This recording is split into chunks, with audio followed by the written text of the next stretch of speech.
You're listening to the Corbett Report.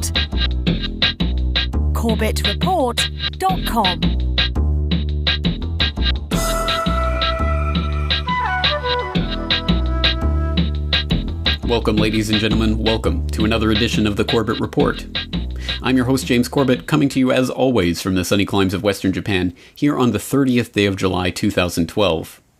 I'd like to invite all the listeners once again to check into my website, CorbettReport.com, where you can find previous editions of this podcast, as well as interviews, articles, videos, and radio programs that I've created and conducted over the past 5 years, available completely commercial-free and free to download for your listening and viewing pleasure.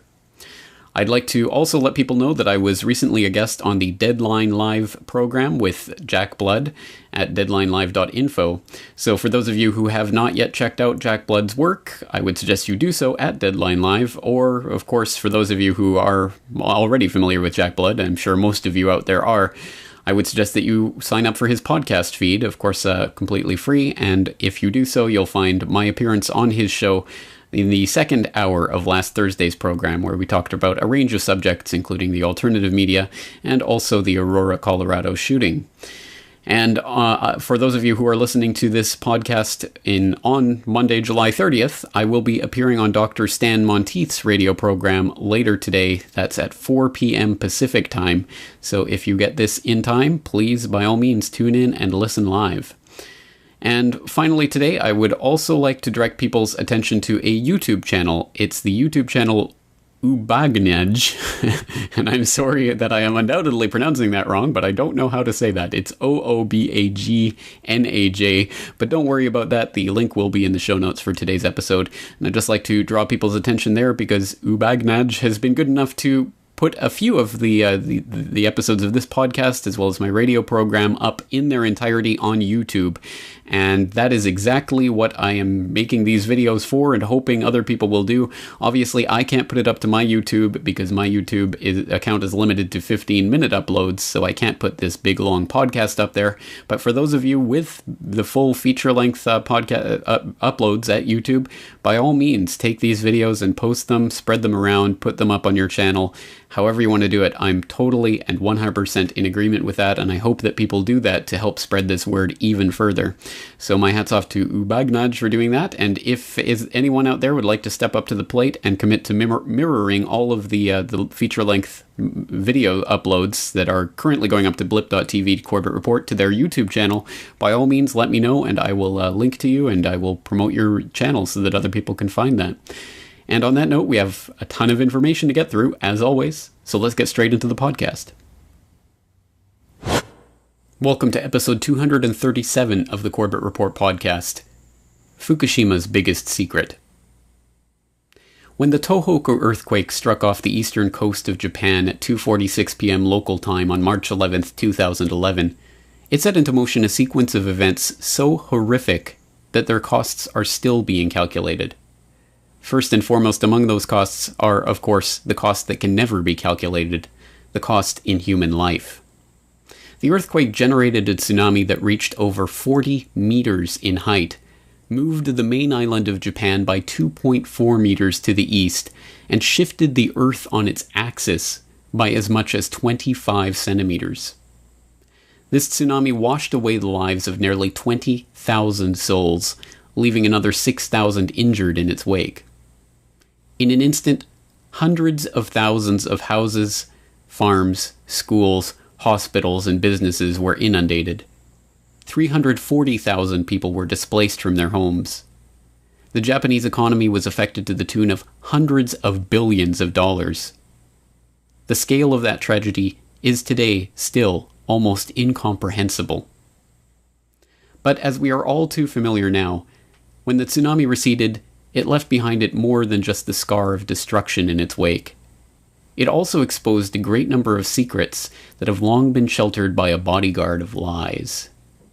It exposed the myth of nuclear safety in Japan as the Fukushima Daiichi nuclear meltdown crisis unfolded step by step, despite decades of assurances from the Japanese government that the country's 54 nuclear reactors were ready for any eventuality. It exposed the government regulator collusion that helped that nuclear industry to flourish in the face of the widespread and long-term opposition of the only public ever to face the effects of nuclear weapons dropped in wartime. It exposed the slipshod and often illegal practices that have long been woven into the fabric of the Japanese nuclear industry, with workers' salaries being skimmed off by subcontractors, workers forced to wear lead shields over their dosimeters to cover up their true radiation exposures, and dozens of other abuses that have been uncovered in the wake of the scandal. It exposed the complicity of international organizations like the IAEA, the WHO, the OECD, and others in facilitating the worldwide nuclear industry by covering up and downplaying that industry's failures, even while touting the necessity of nuclear energy. But perhaps most significantly of all, in the long term, that devastating earthquake and tsunami exposed the biggest secret, that the myth of the necessity of nuclear power in Japan is just that, a myth. A grave decision to solve a grave crisis. That was Prime Minister Yoshihiko Noda's message to his people after he approved the restarting of 2 Ohi nuclear reactors in western Japan. Recent surveys suggest most in his country want to abandon atomic energy, but the Prime Minister says he had no choice. Parts of Japan are facing a severe power shortage. I had to reach one conclusion while the public opinion was polarized. I take full responsibility. I cannot put people's safety and livelihood at stake by not restarting the nuclear reactors. I ask for the nation's understanding that this is a decision based on trying to protect the people. This is the lie as it has been presented to the people of Japan, and indeed the people of the world, for decades now, that Japan, being a resource-poor country that it relies so much on energy imports in order to satisfy the demands of its people and its industry, just simply cannot afford not to have nuclear power. That nuclear energy is the key to solving Japan's energy crisis. But this is a myth, as has been demonstrated amply over the past 18 months, and the sequence of events that led to the shutting down of all of Japan's 54 nuclear reactors for a brief period earlier this year, before 2 of those reactors were brought back online. Supposedly, as Japanese Prime Minister Noda argues, because Japan simply cannot get by without that nuclear power. But as I say, this lie is being exposed, and although it is deeply ingrained in the public's imagination, little by little the public is coming to realize that it is a myth that has been propounded by a government that is very much in collusion with the nuclear energy industry. This is a point that was made in some detail and with some eloquence by Eileen Miyoko Smith of Green Action Japan in a recent appearance on Al Jazeera's The Stream. But Eileen, I'd like to direct another tweet to you and a video comment in a second. Politico News says Japan pretty well has no choice if they want to survive. And that's a sentiment that's being echoed by a lot of members of our community. Have a listen to this video comment and let me know what you think. Hi, my name is Christos from Cambridge, Massachusetts. Japan is one of the most developed countries in the world, but before the earthquake it was generating 30% of its energy from the nuclear plants. It was actually targeting to generate 40% of its energy from the nuclear plants. So the people who honestly do not want nuclear energy, I think they fail to understand how dependent Japan is from nuclear energy and how much the country needs it. So Eileen, as he says, Japan needs nuclear energy. What are your thoughts? Okay, it's natural this person commented this way because the PR has been incredible through the decades that Japan had to have nuclear power or wouldn't survive. First of all, it's not 30% of Japan's energy is dependent on nuclear. It's 30% of electricity in Japan is dependent on nuclear, has been. Interesting enough, this May 5th, all the nuclear power plants shut down, and for nearly 2 months, we had zero nuclear power, and, Ginza was lit up, Tokyo's operating. People from Europe come and they thought that Japan is going to be dark, and they realized that there's this overuse of electricity even now with zero nuclear power. Then now 2 plants have gone online, and the argument is during the peak in the southern part of Japan, that's when we need the most electricity and we have to have nuclear power. But it turns out that these 2 nuclear power plants are operating, but still we have enough capacity that there is a margin of safety that even if these 2 were not operating, we'd be okay. So the myth now, and the whole country now knows, because we had a couple months without nuclear power, hey, we're surviving, we're okay. Now, this doesn't mean long-term, immediately, things are going to be that easy. But as far as, turning the lights on, operating the country, we don't have to have nuclear power. Well, she did say it at the end there, but it bears repeating that it is not going to be an easy process to transition off of nuclear power, if that is indeed what Japan decides to do by any means, and it simply won't be a matter of snapping our collective fingers to make that happen. It's going to be a long and hard and fought-out process to really replace the industry, which hitherto has been providing 30% of Japan's electricity. And that's a pretty huge hit for any country to take, and it's not one that has been taken lightly so far. Of course, Japan has managed to keep the lights on, and because of that, I'm able to come to you, for example, on a daily basis here at CorbettReport.com. But only through some Herculean efforts, and certainly not the types of efforts that could be sustained for long periods of time without some sort of significant transition taking place. So that, for example, one of the ways that the lights have stayed on is because of last year's effort during the summer months to reduce energy consumption especially in the eastern half of the country, which resulted in 20% reduction in energy usage over peak summer times, which is quite an incredible feat on the behalf of the people living there in eastern Japan. But certainly that's not something that would be expected to happen every year from now on.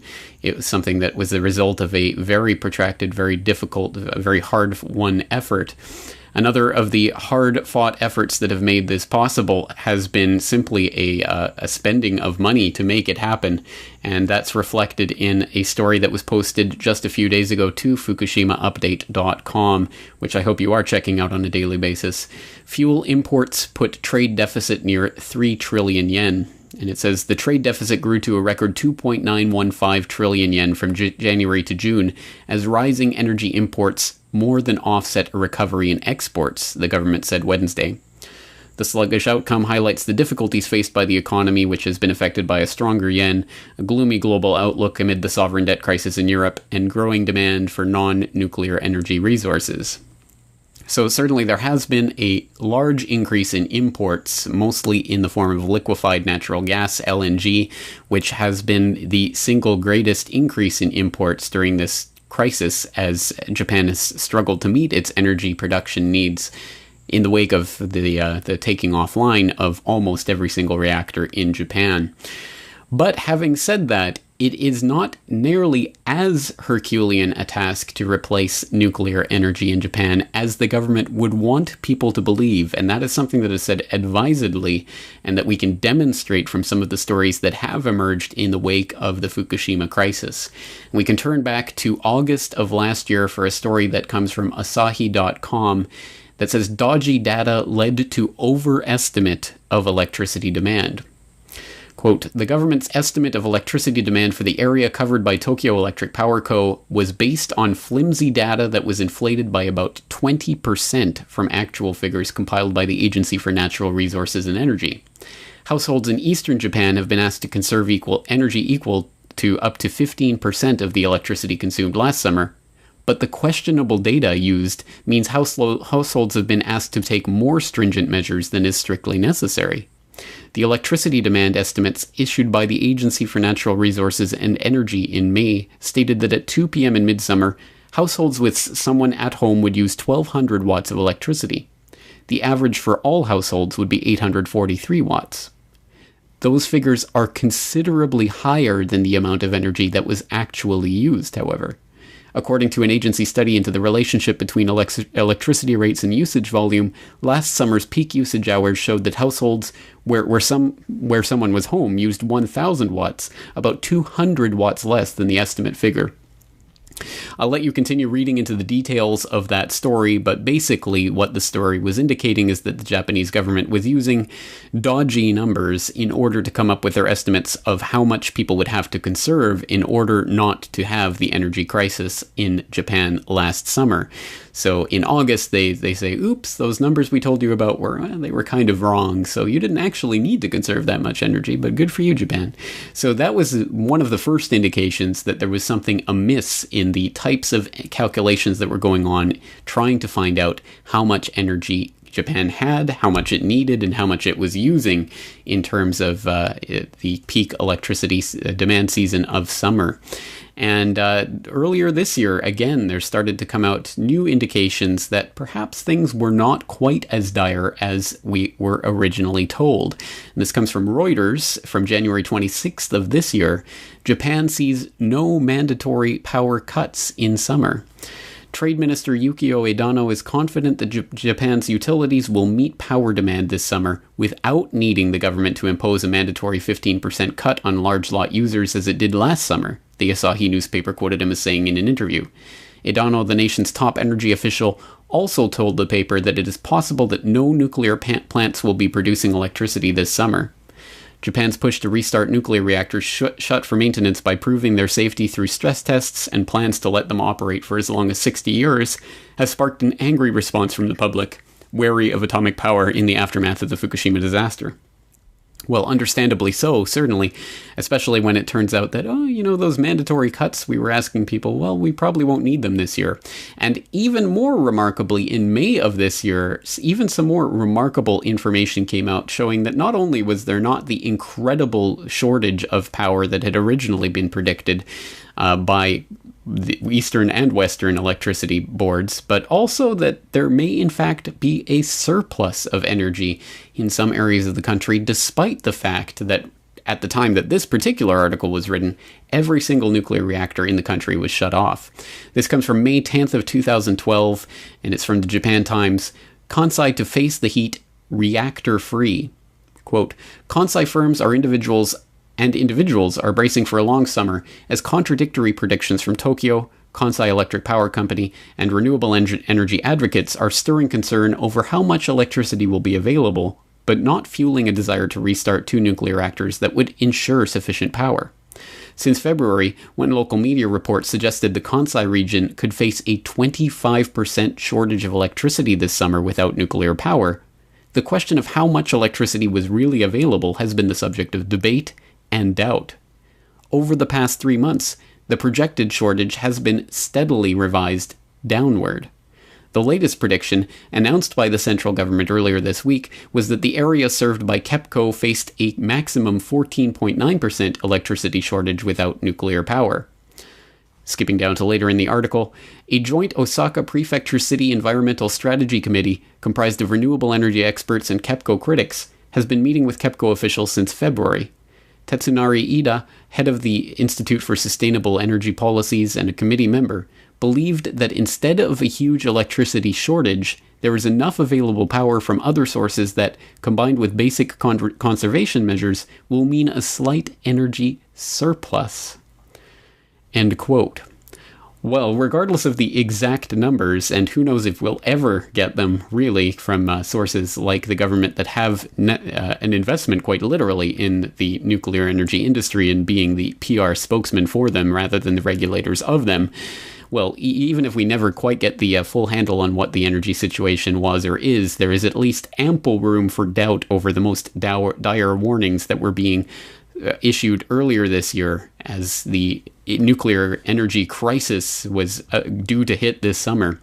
Well, here we are with 2 reactors so far online, 52 reactors offline, and once again, still the lights are on, the power is up. So it is a very interesting situation, isn't it?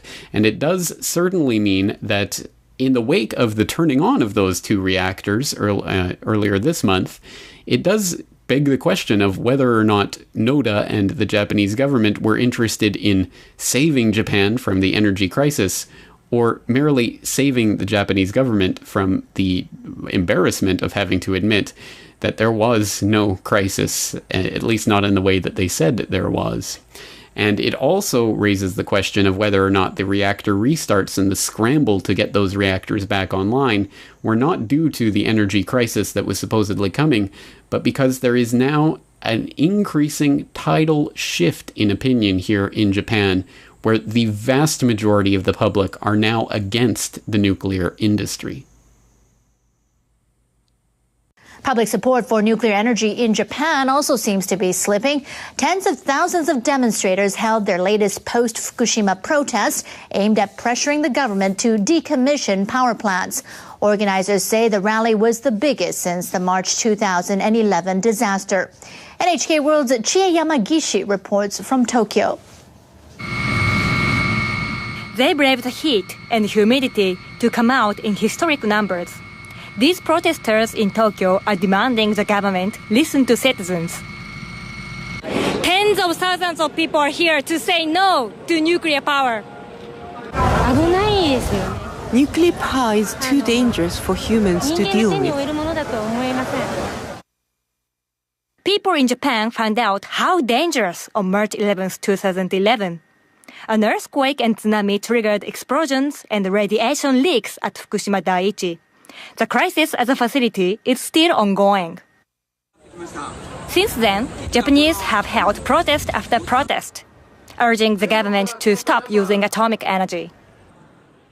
A group of prominent figures called for this rally. Among them, a Nobel laureate and an Academy Award-winning musician. They told the crowd life and health are much more important than economic efficiency. Organizers say about 170,000 people came out today to listen to that message and to raise their own voices. Demonstrators demanded the government stop restarting nuclear plants and decommission them. Indeed, it seems that every week here in Japan brings with it a fresh round of protests against the nuclear energy industry, and it seems that every week those protests get louder and stronger as the numbers involved continue to swell. And I just posted up on FukushimaUpdate.com news of the latest round of protests, including protests that was held outside the Japanese government building, the Diet, last night, with 200,000 people attending a candlelight protest that surrounded the Japanese government building in Tokyo and was quite a thing to behold. That's 200,000 as estimated by the organizers of the protest, 17,000 as estimated by police. So I'll let you take a look at the photos and videos and decide for yourself which side you would like to believe in that estimate. I'm sure the truth is probably somewhere in the middle, but still, it is a staggering number of people who are very much involved in protesting against the industry in this normally quite complacent country where large-scale protests have not been seen politically for a good number of decades, with a public here that is, well, world-renowned for being quite complacent politically.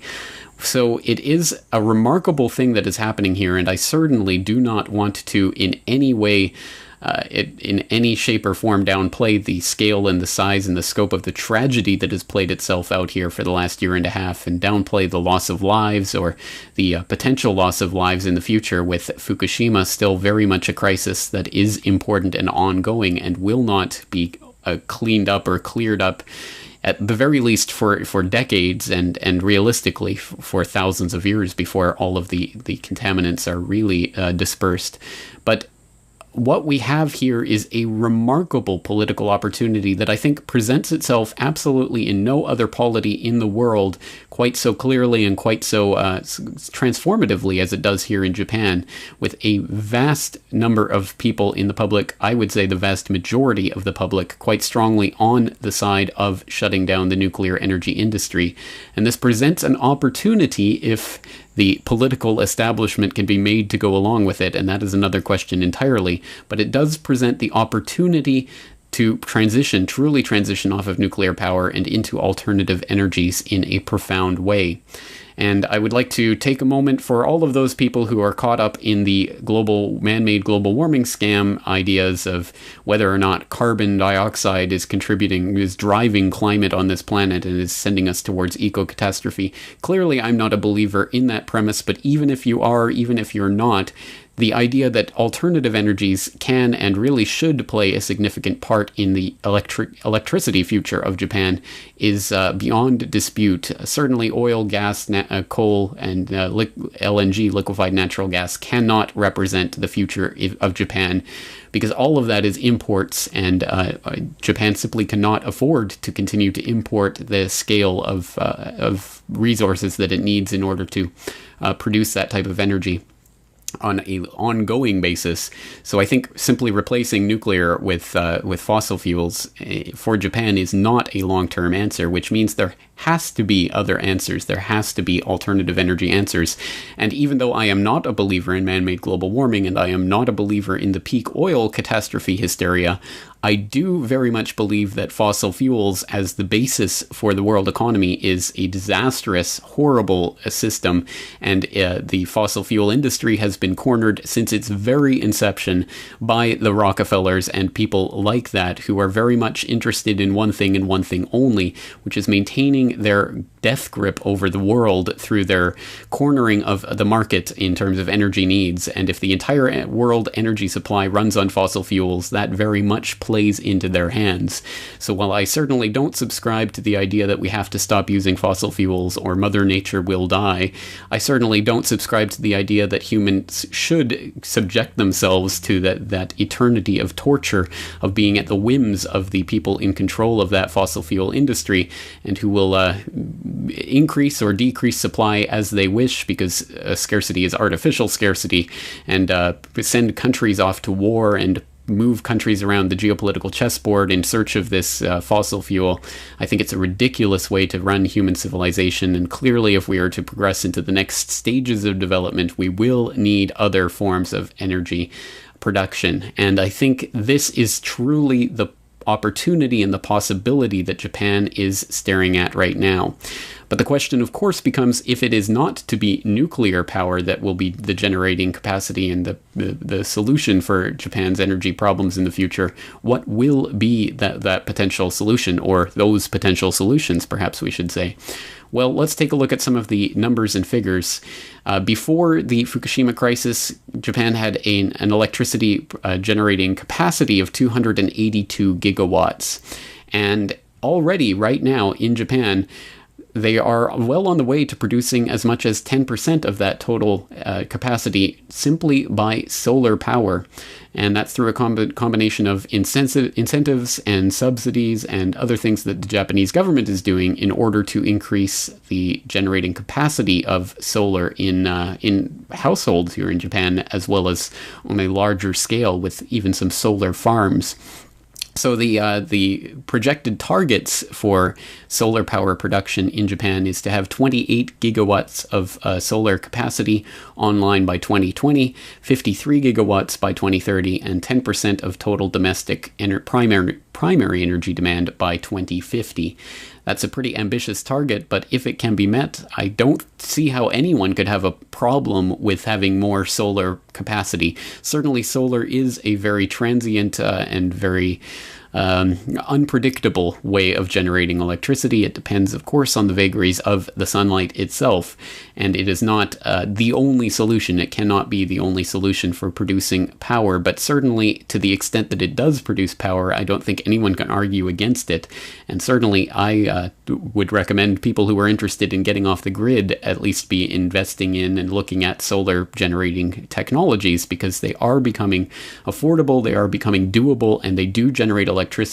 And recently in Japan, they have instituted a feed-in tariff whereby the electricity companies are mandated to buy a certain percentage of their electricity from consumers who have excess capacity from their solar panels on their house.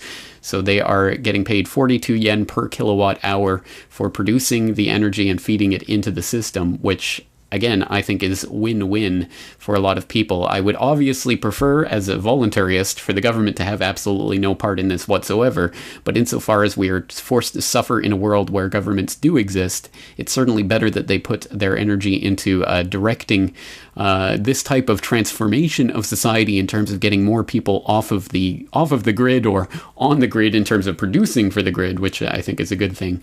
And it does lead to a greater capacity. So once again, it's definitely not the answer, but it is certainly part of an answer to developing an alternative energy capacity for Japan. And again, some more information about that, not just the domestic generating capacity, but also commercial capacity, comes from a January 2012 article from the Japan Times, Huge Yamanashi Solar Farm Online. Quote, a solar power plant with a capacity of 10 megawatts began operating Friday in Kofu, Yamanashi Prefecture. The Kome Kuriyama power station, built by Tokyo Electric Power Co. on a 12.5-hectare site, is one of the largest photovoltaic facilities in Japan and produces enough electricity to power around 3,400 homes. The site is being leased to TEPCO for free by the Yamanashi prefectural government. Well, again, the Japanese government interference in the industry, but still, I think ultimately this is for the best, and this is the best way to start heading in the direction of energy independence. I don't see how anyone can argue against solar power, but as I say, it is certainly not the answer.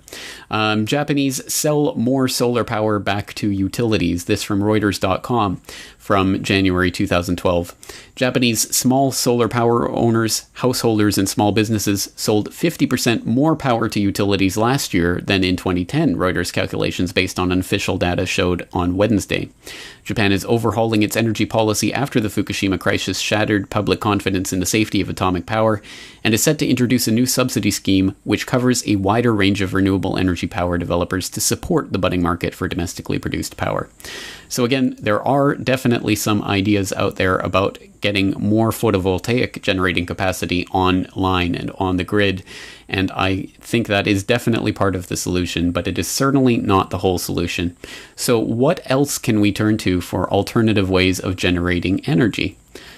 Well, strangely enough, one of the answers might well be nuclear. Just not the type of nuclear that you're thinking. Molten salt reactor. A decade before he called nuclear power society's biggest Faustian bargain, Alvin Weinberg was one of the country's leading nuclear physicists. He invented the light water reactor, the world's most common kind today, the type used at Fukushima. But in the 1960s, as director of Oak Ridge National Laboratory, he began to pursue another idea, called the molten salt reactor. Instead of operating at high pressure with a solid fuel made of uranium, it worked at low pressure, using a liquid fuel that could be made of thorium. Thorium has many advantages. It can produce about 90 times as much energy as uranium and a fraction of the waste. And that waste isn't useful for making bombs. The reactor was considered walk-away safe because it relied on physics, not machines or humans, to keep the reaction under control. So far, the molten salt reactor experiment has operated successfully and has earned a reputation for reliability. I think that someday the world will have commercial power reactors of both the uranium, plutonium, and the thorium-uranium fuel cycle types. I think when people see it, they understand it a lot better. So a light water reactor, you're constantly trying to keep it from going out of control. You're constantly trying to manage it with control rods and moving the fuel rods. Molten salt reactor is the opposite. You're constantly trying to keep it liquid. You're trying to keep it reactive. You're trying to keep it circulating.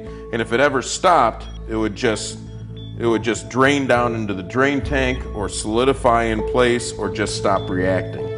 So it's just a much better design overall. This thing can't explode. This thing is ready to explode. And you got to have redundant systems. You got to have a pump and a pump and a pump and a pump. You know, it's not walk-away safe. It's not self-controlled. You need, computers and operators and controllers to constantly monitor this thing. Whereas this thing's completely self-regulated. If an earthquake and a 747 and a tidal wave hit it all at once and the chamber tipped over, what would happen? The fluid would flow into this hot cell, down this pool, and into this storage tank. Despite some hiccups, the reactor ran successfully for a record 6 years. But Alvin Weinberg's concerns about the safety of light water reactors, which were then being built in the United States, had made him unpopular inside the Nixon administration. In 1973, he was fired, and the reactor was shut down. The project was eventually terminated, but I still think that, well, eventually people will come back to this way of trying to react good. That's right, folks. The answer to the nuclear nightmare posed by Fukushima and the potential for such nightmare taking place at other uranium reactors around the world may in fact be a different form of nuclear reactor. In this case, the liquid fluoride thorium reactor. And this is an idea that has been around for decades, but was not pursued because the uranium reactors just happen to make that possibility of producing material for nuclear bombs, which has played an integral role in the development of the nuclear industry as we've known it, and has led to us having these big, dangerous nuclear reactors with the possibility of meltdown at any time because of any type of huge scale disaster. Well, there was, and there has been for decades, the idea in the bag for a different type of reactor that it is impossible for it to go into meltdown. It cannot achieve meltdown. There are no control rods necessary. You don't have to worry about active or even passive safety with this type of reactor because it absolutely cannot melt down. It once the reaction stops, it stops, and it has to be restarted, as opposed to uranium reactions, which have to be actively stopped one way or another, usually using control rods. So it's a completely different concept, and it is not simply a pie-in-the-sky concept. It's one that's been tested out on at least a couple of occasions, as evidenced in a talk given to Google Tech Talks by Dr. Joe Bonametti, who is a mechanical engineer from the University of Alabama in Huntsville, who has worked for the UAH Propulsion Research Center and NASA, and he's been a professor at the Naval Postgraduate School, etc., etc. So this is a quite highly qualified person who was talking about some of the history of some of the reactors that have already been tried out in the past using this concept. Well, in the tale of the nuclear reactor, thorium, engineers don't want to give up. When they see a good idea, they dog it, even though programmatically and the money and the funding was completely cut off. They went around, they said, look, Air Force, you don't have ICBMs yet. You need a credible defense to get your weapons out there, something that could fly a long time. How about this nuclear airplane? Now, the only way that this would ever do in a normal reactor is if you had a liquid reactor. And so they started a program. They sold the Air Force on it, as crazy as it is. And I understand that somebody recently has said something in England, I believe, about this. I would not like to see nuclear airplanes as our base of commercial flight. I can talk about that at some other time for the reasons for that.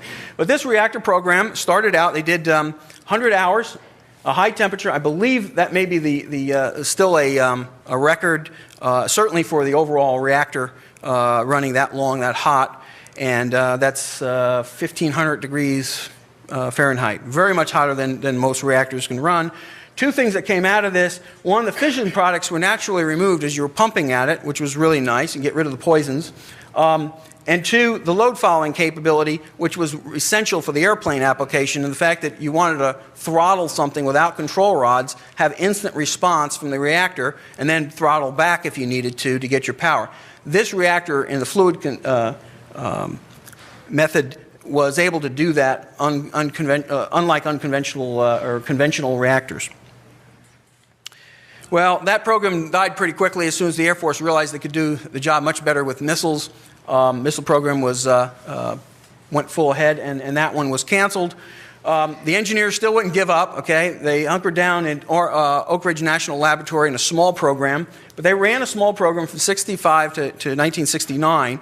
And the main thing I'll say about this, without going into great details of the molten salt reactor experiment, was the fact that they ran it 24 hours a day, 3 shifts every day, but none of the engineers wanted to stay for the weekend. So they shut it down on Friday night, and they started up regularly on Monday morning. Something that's totally, not even thought about today in nuclear power plants. It is a base load. When it goes down for a long time. You don't get to restart it. So let me get this straight. We have the concept and the design and even the test implementation in certain cases of a type of reactor that does not rely on the dangerous technologies in the uranium reactors, does not present the possibility of nuclear meltdown as those reactors do, does not produce the same type of waste, it does not produce materials that can be used in nuclear weapons, and runs on a material that is so abundant that the possibility of running out of it is not really thinkable. So why on earth have we not been using this up till this point? The nuclear industry is run by the government. You're going to have to get government blessing on something, unless you leave the United States or whatever. There are other countries that are looking into thorium, but again, not significantly. And so I think the barrier is those type of things. It is a nuclear process, and you're going to have to deal with the proper regulations to meet that. Oh, that's right. Government regulation and interference make it an unviable technology. Well, I think we all should have seen that coming. So for people who are interested in this safe and clean and effective form of nuclear power that has never been really tried on a commercial scale because of those government restrictions and regulations, I suggest you start looking into thorium online, and there are many, many resources out there for you to explore. I'll just put a couple of them out there. For example, there's the Thorium Energy Alliance at thoriumenergyalliance.com. There's also energyfromthorium.com. There are numerous lectures and presentations available online for you to explore that technology in greater detail.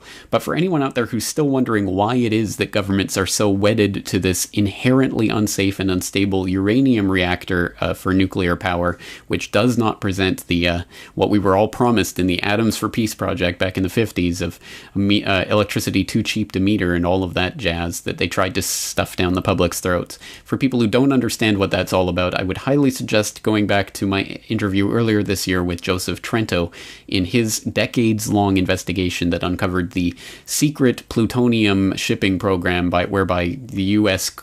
Shipped plutonium to Japan for use in its nuclear program. That was all part of really this covert idea of Japan having this operational ability to have nuclear weapons program. Basically, with the flip of a switch, the nuclear energy program here in Japan could very easily be turned into a nuclear weapons program if and when that opportunity presents itself. And that is exactly what underlies the Japanese nuclear energy program, the American nuclear energy program, and indeed every nuclear energy program hitherto tested in the world, is the underlying idea that the uranium byproducts of those reactors can be used as the fissile material for weapons. That is why we have these designs. That is why we are living with these ticking time bombs in so many countries around the world, and certainly here in Japan. And that is what is driving the politics. So it is a mighty behemoth indeed to try to slaughter the uranium reactor mindset that has unfortunately infested itself and become that underlying infrastructure that makes it the 8,000-pound giant that can that thinking of displacing it as the nuclear power paradigm is extremely difficult. But again, it won't happen without political will, and political will can't be garnered without people at least looking into the issue of alternatives like liquid fluoride thorium reactors. But having said that, we've explored solar, we've explored thorium nuclear reactors. There are other untapped natural resources here in Japan, one of which is geothermal energy. Of course, for an island nation here on the Ring of Fire with volcanic activity and all of that underlying this very seismically unstable nation, there is a huge potential for geothermal energy here that is not nearly being tapped as much as it could be. Currently, it's the geothermal plants here in Japan. There are 19 of them, and they are producing 535 megawatts of power a year, which is not a huge amount by any means. But it could be so much more. And for that, we can turn to an article from the Japan Times from September of 2011. Geothermal trove lies mostly untapped despite energy crisis. And this article says, quote, "Conventional wisdom holds that Japan has few natural resources, but geothermal advocates have long argued such thinking ignores this form of energy. A survey by the National Institute of Advanced Industrial Science and Technology in 2008 shows Japan ranks third worldwide in geothermal resources, behind Indonesia and the United States. There is an estimated 23.5 gigawatts of geothermal energy that could be tapped, the equivalent of 20 nuclear power plants. End quote. Well, I'll let you read the rest of that article for more information about the geothermal potential of Japan, but suffice it to say, yes, even the Japanese government admits the 23.5 gigawatt capacity, and others put that even higher. So certainly there is a large amount of untapped geothermal potential here. What is the other main natural resource that is abundant here in Japan that I think is just waiting to be exploited for the electricity potential that it holds? Well, we're here in an island nation right next to the incredible force of the Pacific Ocean and all of those uncountable billions and billions and billions and billions and billions of gallons of water slushing back and forth all the time. It was the incredible energy that was unlocked by the earthquake that resulted in that devastating tsunami, but it can be tapped for electricity as well. What am I talking about? I'm talking about tidal power. Despite the fact that the oceans cover 70% of the planet's surface, we've only begun to tap them directly as an energy source. But these marine powerhouses may one day unlock the door to clean, limitless energy.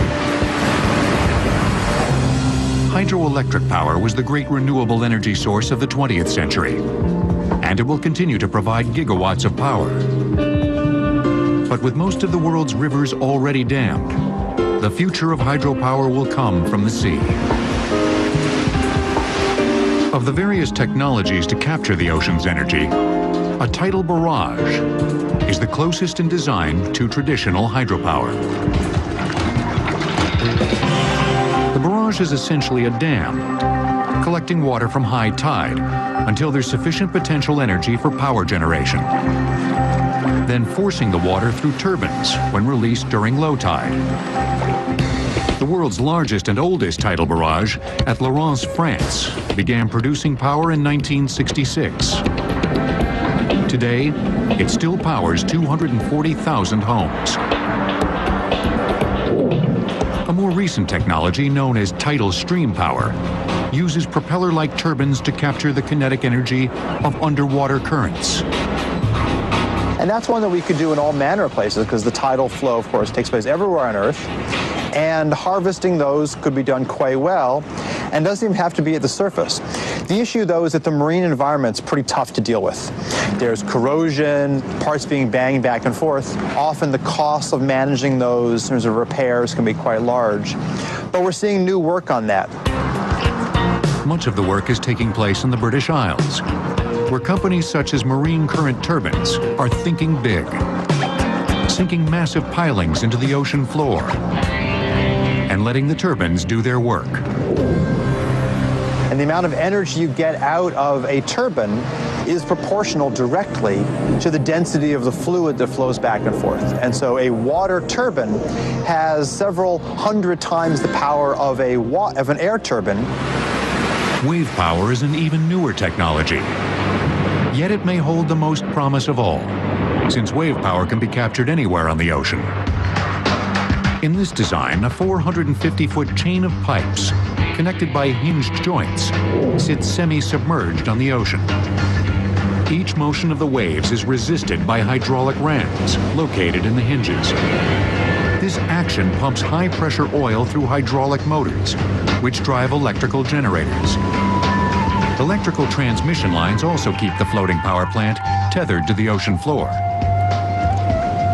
A Scottish company, Ocean Power Delivery, has installed a successful 2.5 megawatt wave farm off the coast of Portugal.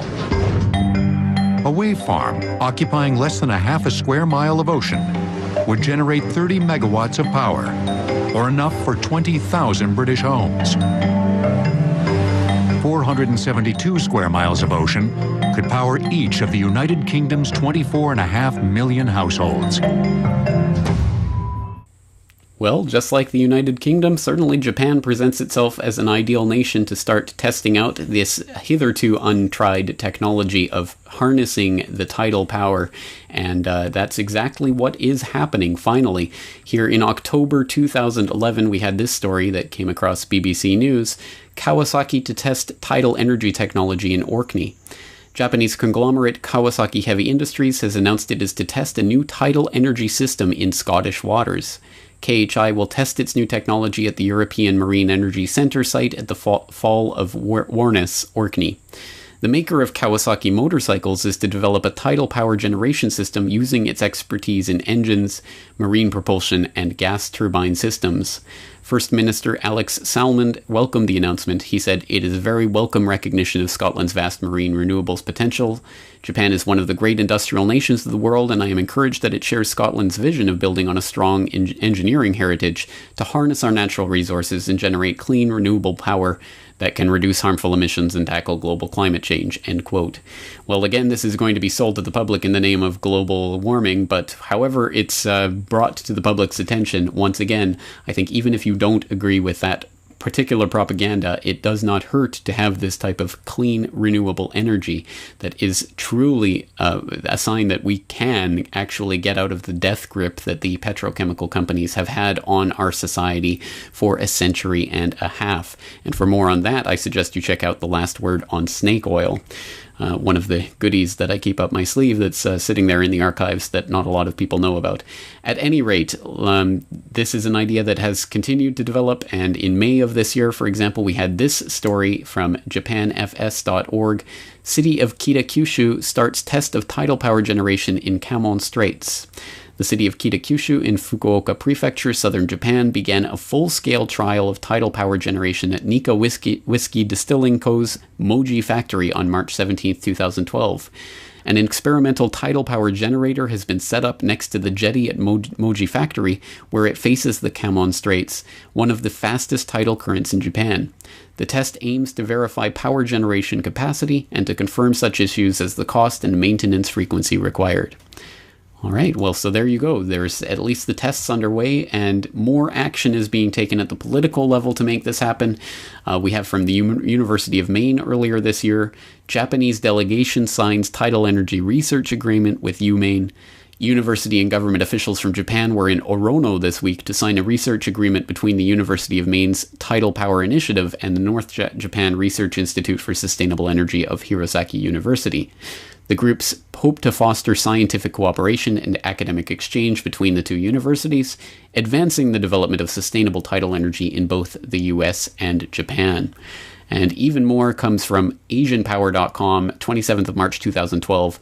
Tidal energy added to Japan's energy mix. Japan's post-Fukushima search for new sources of electrical power has led it to tidal energy.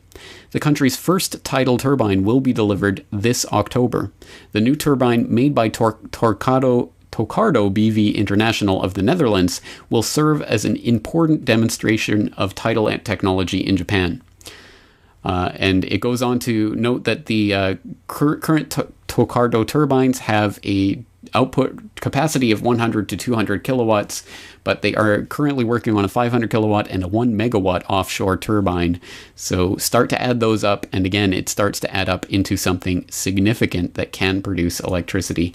Again, there is no shortage of ideas out there of different ways of producing electricity. It depends where the political will is. And unfortunately, in the systems that we're living in, that depends in a few people living in faraway locales that come together in special buildings to try to decide what the country should do. And it is a ridiculous way of trying to move and further human civilization, but it is what we have. And so at this point, the political will as it manifests in Japan can and probably will have a demonstrable effect into the future over the future of the energy industry worldwide. Once again, I think that Japan is uniquely situated at this moment in time to truly affect a change and to truly start transitioning off of nuclear power and off of other forms of power into alternative energies that truly can make for a more independent and possibly a strong human civilization, one that is not dependent on petrochemicals, fossil fuels, or those types of companies which have long since dominated all of our society. And so it is that the Japanese people have the incredible task right now of trying to convince their political masters of the need to turn away from nuclear power. And there are signs that things are changing, potentially for the better. For example, earlier this month on FukushimaUpdate.com, Japan considering deregulation to spur energy industry competition. Quote, Japan should overhaul its power sector dominated by regional monopolies to promote competition and a stable power supply, according to a draft proposal issued by a panel of experts set up after the Fukushima nuclear disaster.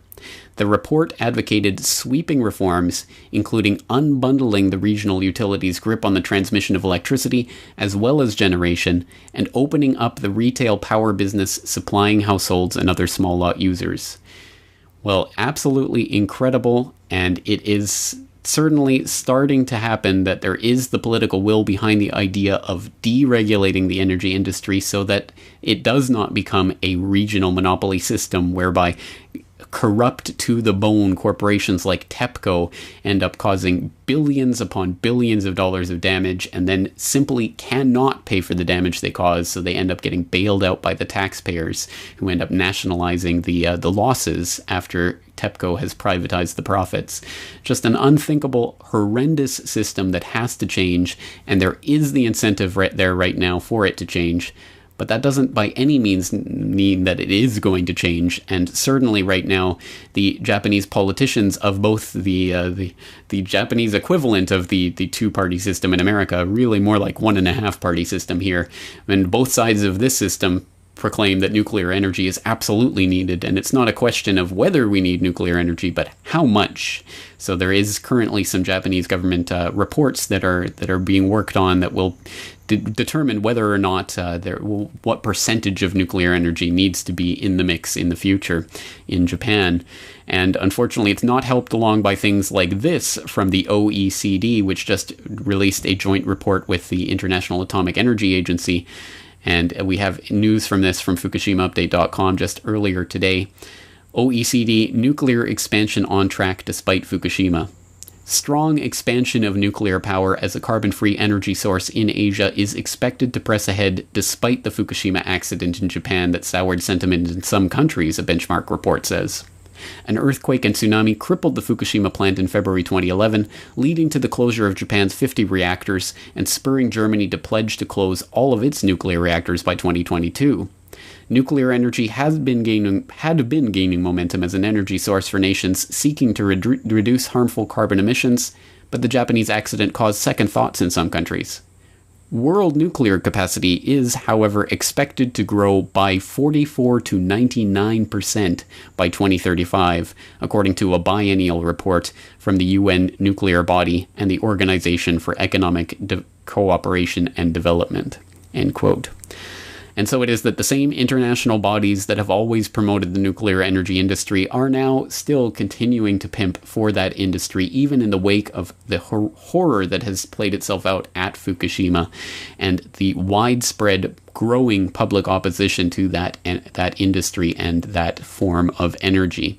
And so we are truly at a crossroads, and nowhere more so in the world than here in Japan, where the population truly has the chance at this brief window of opportunity to make their voices heard and to affect the political transformation that could potentially start a true revolution in terms of energy security and energy independence, not just for Japan, but as a model for the rest of the world to follow. And the question is whether or not the Japanese people will be able to affect that. It's a very, very big topic, and one that I will continue to be covering here on this podcast, in my radio show, and on FukushimaUpdate.com. So I hope you will stay tuned as we buckle down and settle in for the next several months of what should be a very interesting political debate here in Japan.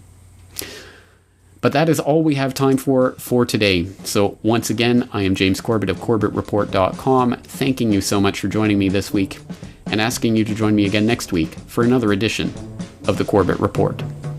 何言ってんだざけんじゃないわよ核なんかいらんで何言うとんねんなめとんのか騙されへんで何茶番